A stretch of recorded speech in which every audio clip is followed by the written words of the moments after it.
question is why guru lineages like this matter. Right. Well, basically, when you want to learn something in any field, you want to do it as efficiently as possible,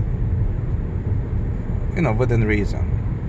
So you go to a teacher because he or she knows more than you, generally. The only thing that is different with spiritual gurus is that the nature of learning is different. It's not the same thing as going to law school or engineering school. It's more like it's about unlearning rather than learning, and more about showing to you your real nature, but it is still learning.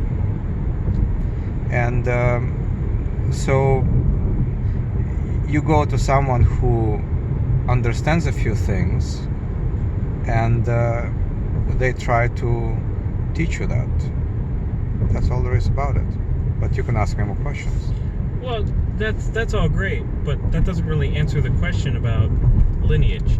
And what I mean by that is, lineage just means you're teacher over teacher over teacher over teacher. That's what it is. Well, right, but people place a lot of importance on this, whether it be in the spiritual world or otherwise. Only out of respect.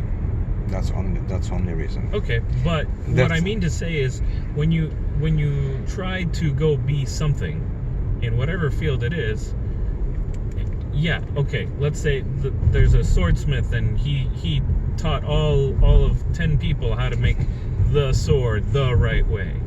Okay, and so then those people can teach that the way, right? But eventually there's somebody that figures out that they can also make the sword, maybe better, maybe not, a slightly different way. But it's exactly the same thing. Yeah.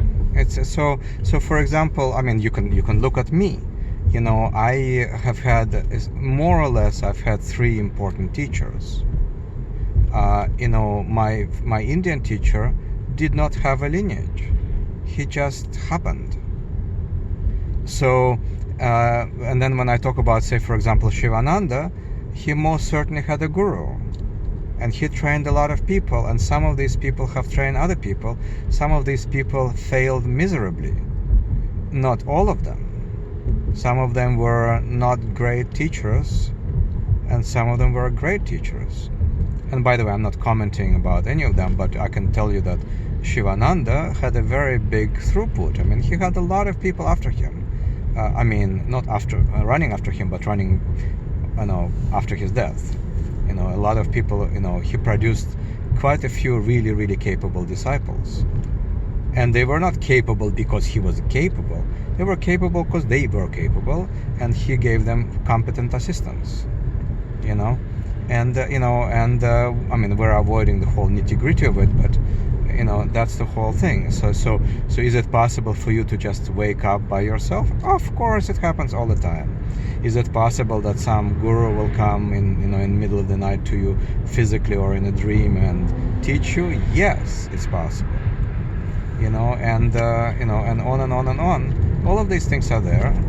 But if you are a round-the-mill, seriously good person, you can go to a seriously good, good guru, good teacher, and learn from him or her. It's not rocket science. The rocket science here is what is your faculties, what is your facility at intuitively figuring out that you're standing in front of a good guru rather than someone who has very good packaging. There's lots of those. And the problem with Western culture in particular is that we're very fallible towards packaging. In India and in Tibetan systems, at least, they have cultural understanding that there's lots of idiot gurus. And they, I think it was the Dalai Lama who said this, that Westerners fall for a guru very quickly, and Easterners, they wait for years because they're trying to figure out whether this is a good guru or not. And, that was exactly my concern, in fact. I feel that lineage is the packaging. Oh, it is around here. It is exactly and that. It's real scary how easily I've seen many people just decide that the packaging was all that mattered. Yeah, but remember something about karma. Like, you know, if you're an idiot on some level, don't get surprised. You're gonna attract to yourself that type of teacher. I mean, you know, I mean, we have had this discussion this morning. For me, when I met that, I'm not gonna mention the name on tape. You know, I knew intuitively at 18 that I'm not gonna hang around that guy for a long time, just because I could tell that there was something fishy about him. And I could do it when I was a teenager, you know, and I'm not saying that I'm perfect, God forbid I am, you know, but this is the kind of thing that you get yourself into. And by the way, everybody gets the teacher or the environment they deserve. Basically, if you have unresolved emotional issues, which many of us do, there's a very good chance that you can attract someone who is a little bit messed up. Well, there is psychotherapy for that. There is awareness for that.